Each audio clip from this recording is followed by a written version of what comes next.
नमस्कार, मेरा नाम हिमांशु धवन और ये वीडियो है वेरिकोसील के पेशेंट्स के लिए। और इसके साथ साथ जो रिकवरी स्टेजेस हम जो देखते हैं एज इन वेरिकोसील के पेशेंट्स के लिए, उनकी एक रिकवरी भी दिखाना चाहूँगा। एक रिपोर्ट आपके साथ शेयर करना जरूर चाहूँगा, क्योंकि वो सिर्फ 25 दिन की रिपोर्ट है। 25 डेज़ के विद इन 25 डेज़ में हमने वो रिपोर्ट कराई थी, क्योंकि वो थोड़ा कॉम्प्लेक्स केस था हमारे लिए भी। क्योंकि हम देखते हैं कि वेरिकोसील है तो वेरिकोसील एक जगह है, हाइड्रोसील देखी तो चलो भैया हाइड्रोसील है। अगर उसमें में ही आपको तीनों चीज़ें मिल जाएं, सिस्ट भी मिल जाए, एपिडाइमल सिस्ट भी मिल जाए, इसके साथ साथ उनको हाइड्रोसील भी मिल जाए, उसके साथ साथ उनको आपको क्या मिल जाएगा, वेरिकोसील भी। मतलब तीनों चीज़ें थी। हमने उस टाइम ये सोचा था कि हाइड्रोसील ऐसा सच हम ट्रीट नहीं करेंगे, फिर भी हमने मेडिकेशन अपनी साइड से डालने की कोशिश करी। बट आज की डेट में जो उनकी 25 दिन के बाद जो रिपोर्ट आई है वो सही में माइंड ब्लोइंग रिपोर्ट है। उसमें हमने बहुत सारे चेंजेस देखे हैं, वो मैं दोनों आपको रिपोर्ट शेयर भी करूंगा। बट उससे पहले थोड़ी थोड़ी चीज़ें मैं आपको बता दूं कि उनकी जो एपिडाइमल सिस्ट जिसे हम कह देते हैं, वो सिस्ट उनके पास थी 3 सिस्ट। 2 सिस्ट जो थी वो थी उनकी राइट साइड पे और एक सिस्ट थी लेफ्ट साइड पे। उसके साथ हाइड्रोसील था बायलेटरल, दोनों तरफ राइट और लेफ्ट दोनों साइड हाइड्रोसील था। और उसके साथ साथ उनको था वेरिकोसील।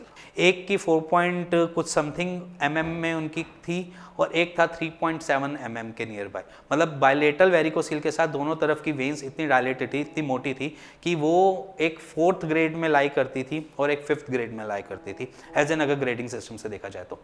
बट अब जो रिपोर्ट आई है वो बिल्कुल ड्रास्टिक चेंज है, क्योंकि 25 दिन के बाद रिपोर्ट हमने जो करवाई वो रिकवरी तो देखना चाहते थे। एग्जैक्टली हम भी चाहते थे कि रिकवरी हो भी रही है नहीं हो रही है, क्योंकि बहुत सारी कॉम्प्लेक्सिटी थी, मेडिसिन काफ़ी सारी गई और मेडिसिन काफ़ी सारी जाने के बाद हम भी ये सोचे थे कि एक्चुअली हेल्प करेगी नहीं करेगी। बट एक्चुअली उसने अपना काम दिखाया, मेडिसिन ने, एक्सरसाइज ने और डाइट ने अपना वर्क दिखाया।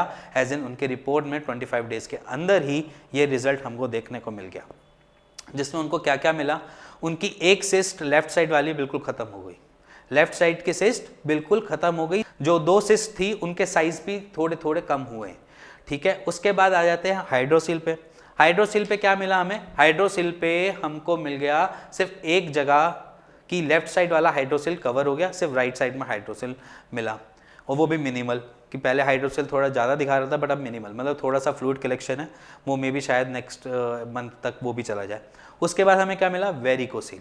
वेरिकोसील हमको जब देखा था तो हमको लग रहा था कि रिकवरी स्लो होगी, काफ़ी स्लो होगी। बट यहाँ पर उस रिकवरी में भी हम थोड़ा सा आगे बढ़ गए।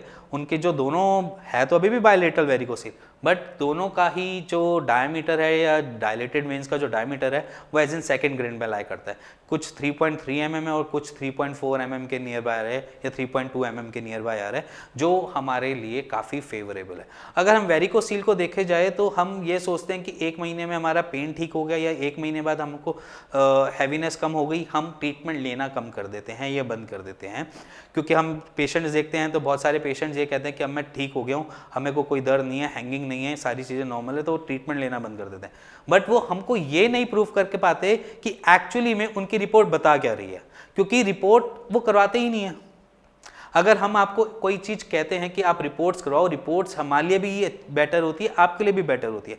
जब तक आपको पता नहीं है कि आपकी रिपोर्ट क्या कह रही है, तब तक आपको पता भी नहीं चलेगा कि वो कितनी रिकवरी स्टेजेस पे है, कौन से स्टेज पे ठीक हो रही है, कितने लेवल पे पहुंच गई है।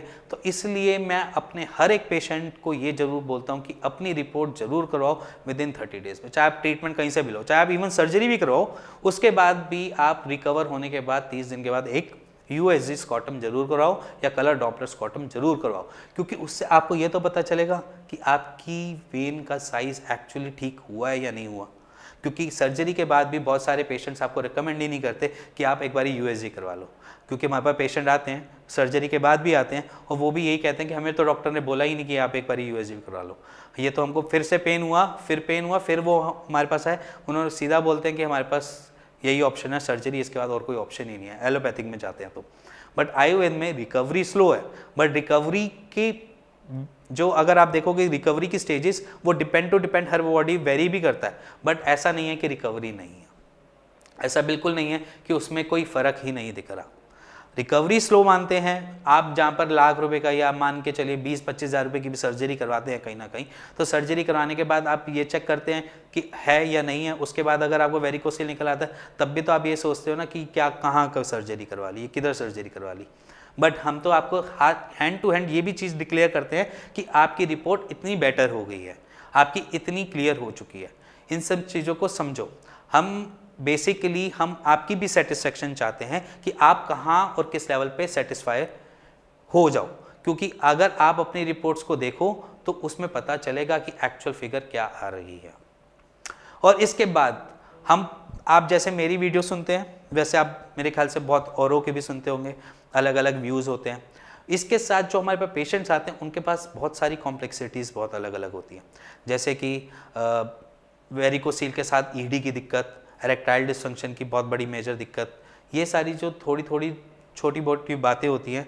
बट ये आप मेरे ख्याल से आप शायद हम जैसे यूट्यूबर्स को थोड़ा ज़्यादा सुन लेते हैं और सारी सुन के आप अपने पे लगाना भी स्टार्ट कर देते हैं कि ये चीज़ तो मेरे साथ भी हो रही है, हैंगिंग तो मेरे साथ भी है, ईडी की प्रॉब्लम मेरे साथ भी आ रही है, और साथ साथ दर्द बहुत ज़्यादा हो रहा है, ऊपर तक दर्द हो रहा है, पीठ तक दर्द जा रहा है, आगे एट्रोफी हो जाएगी, टेस्टिस काम करना बंद कर देंगे। ऐसा कुछ नहीं होता, ये सारी मिथ्स हैं। आपको सिर्फ थोड़ा बहुत डराया जा रहा है, जैसे कि आपको सर्जरी से जाने से पहले डराया जाता है कि ये नहीं कराओगे तो ये हो जाएगा, ये नहीं कराओगे तो ये हो जाएगा। सब कुछ एक भ्रम की तरह है। अगर आपको खुद से ही चेक करना है ना चीज़ें, तो आप सिंपली करो। क्या करो, जाओ 2 टेस्ट करवाओ, यूएसजी स्कॉटम और सीमेन एनालिसिस, उससे आपकी चीज़ें आधी से ज़्यादा क्लियर हो जाएंगी। अगर नहीं क्लियर होती तो आप अपनी रिपोर्ट्स कुछ भी हो वो आप नीचे दिए हुए नंबर पे हमको व्हाट्सएप कर दीजिए, उसका हम एक आपको आंसर दे सकें, जिससे हमको भी पता चले कि आपके साथ हो क्या रहा है, क्या नहीं हो रहा।